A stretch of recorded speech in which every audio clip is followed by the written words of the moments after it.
This is another meadow. Very nice meadow. These will be very easy to maintain actually.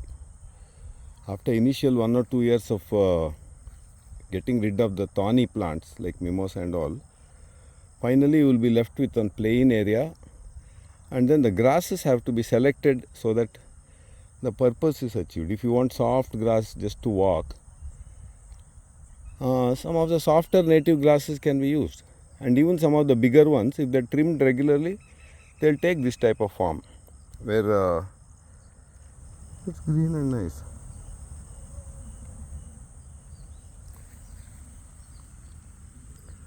So at this side it's quite level and quite flat and nice. Numerous species of smaller plants are there. Only thing is, for the lawn, thorny things can be removed selectively. Other small plants can be allowed to live. This Veronia,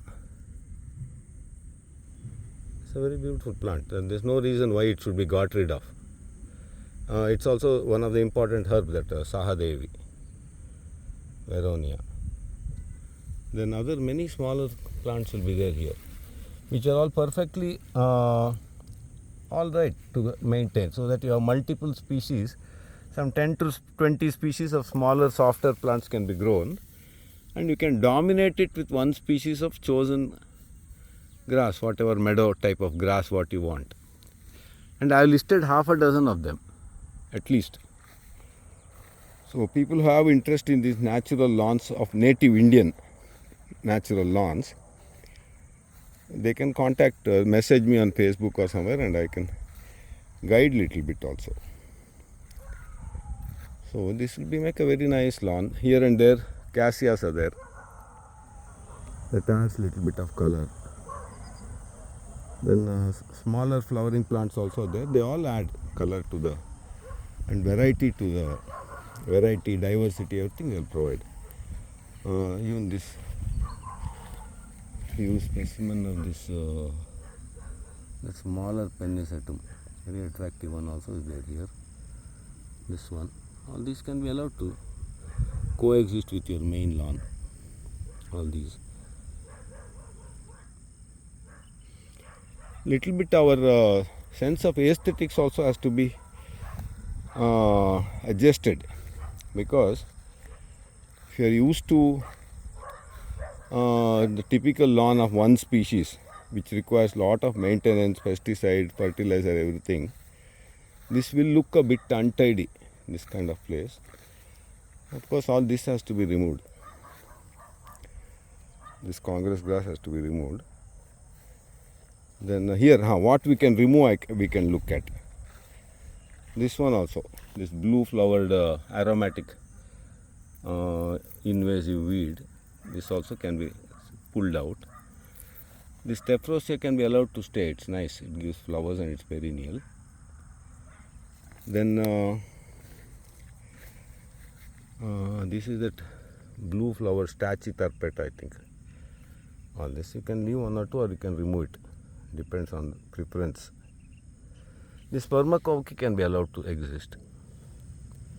They add nice color. And this also actually a rare plant, only it is survived here and coming back. The species name I will tell later.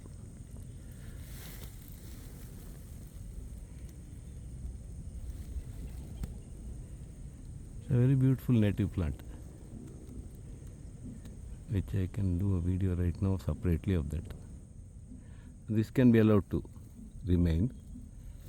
Then other grasses which normally become quite tall, they shrank to 2 inches, 3 inches. This one becomes a big thing actually, up to 3 feet and all, 3, 4 feet, 3 feet, 10, 3, not 3, about 10 feet, 8 to 10 feet it grows.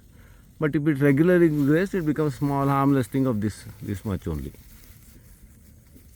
It's a nice lawn material when you look at it from that angle. This Shankupushpi also can be allowed to, not Shankupushpi, this Vishnu Kranti can be allowed to stay. It's a nice soft plant, and it likes this harsh locations, and it does well without your care or anything. Stylosanthus, this also can be allowed to stay. It's a good plant. So like that, with a little bit of, and this tephrosia also is very attractive. It's good to have a few of them. That one. All these kind of colors you'll never find in these those artificial zombie lawns, those zombie meadows, I think we can call them.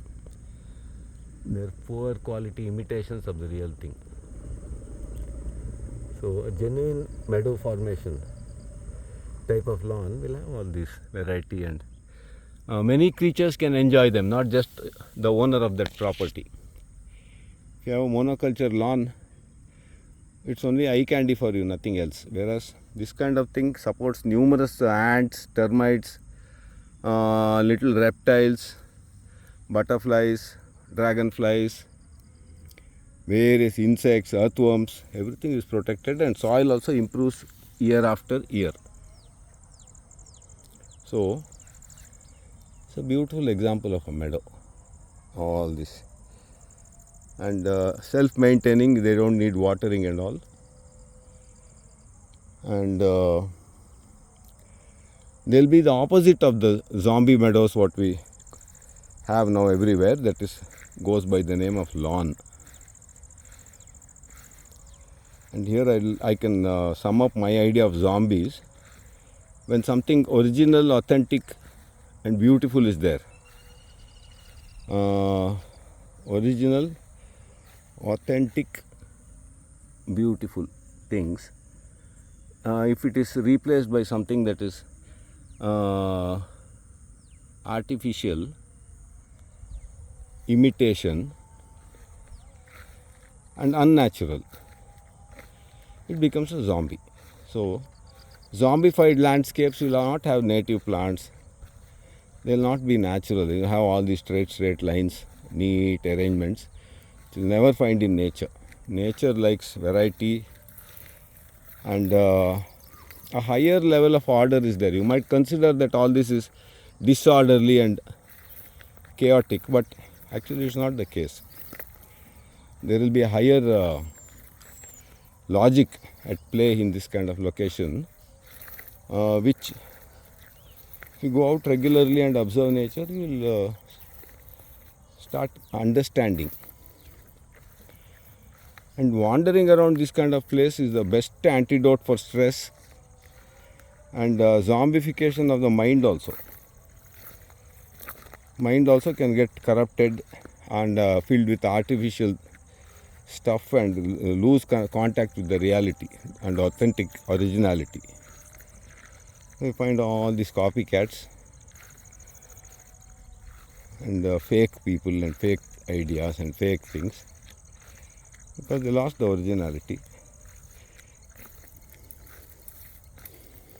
So that's quite a two long videos I did today.